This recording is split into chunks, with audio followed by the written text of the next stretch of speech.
right, has decided about young people. I went through it when I was younger too. People want me to dress like them, act like them, be like them, listen to their music, right? I wasn't so clean cut, by the way, back then. All kinds of long hair, just went along with the time. And you can bet I heard from plenty of people, the adults around me going, when you're going to grow up, be responsible, look like us, act like us, and we'll finally accept you into our world. You got that going up against you. Every one of you does, right? And every one of you are young to me. You all look young to me, right? So that's a good thing. So knowing that, there's a lot that you're going to need to do then in your presentation that's going to lend credibility to you. So you may not have experience, but can you come across as someone who's got what they're looking for? You absolutely can. And Steve and Nisha are both going to, yeah, Steve, forgot my husband today. They're both going to share with you. They're both going to share with you some things that you can do that's going to guide you and assist you in that. The important thing is when we're giving presentations at all times, and just make sure I give the next speaker's time, is that our whole package is what we're presenting. It's going to be our appearance. And whether you like it or not, first impressions carry. Now, we all judge. I judged every one of you coming in here this morning. That's what I do. We all do that, right? But then when I got that wonderful good morning and that bright smile, I went, oh, she's a lot nicer than she looks. I gave room for you to give me a different impression of you once I got to experience you a little bit. And that's the normal thing. The problem is that some people, in fact, most people out there won't give you that opportunity. Most will take the first one that they get from you, and bam, you're locked in. And there may not be anything you can do to escape that. So you got to make sure that when you go in, you put your best, brightest, biggest self forward, because you're up against your youthfulness and what others are going to see in you. So what I want to offer you today is, and see, this is the less academic guy right here. I'm not going off the script. That is that your entire package is what lends you credibility.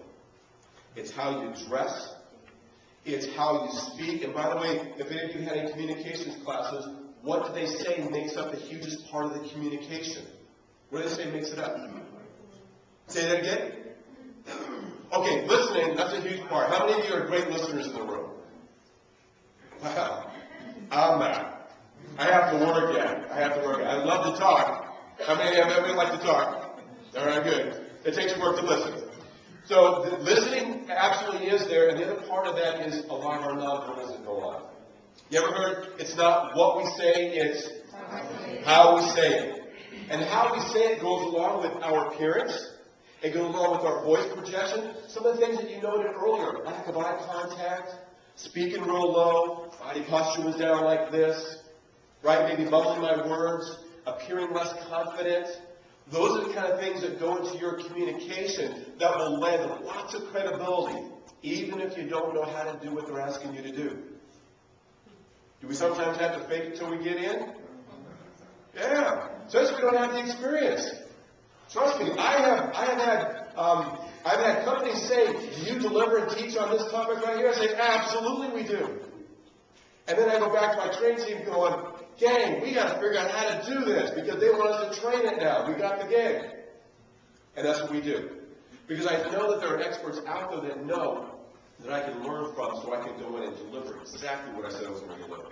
And I'm not saying a lie, right? If you've been arrested, spent prison time, still tell the truth about that, okay? Right? But there are times when, as far as lending credibility, sometimes we got to act the part so we can get the part. Right? So my invitation to you is to pay attention to your entire presentation. And the biggest thing is going to be when you open your mouth, what you do to lift yourself up in their eyes, whether it's the judge, employer, the audience that you're delivering to out there, or it can actually bring you down to the basement and kill your credibility. All right? So get lots of practice. Steve already mentioned ToastMasters out there. That's a forum and opportunity outside of your speech class to be able to go and get some practice. And the idea is to get every opportunity you can to get up in front of others and practice presenting yourself. Practice presenting yourself. How many of you want to get the job? How many of you want to be able to get a lighter sentence? Right? Right? Those are the kind of things that your voice, your presentation. So, if you can write anything down in your notes, is the whole person, all of me is presenting, check to make sure that every one of my parts of presentation is presenting me in the biggest, boldest, grandest way possible. Let's see.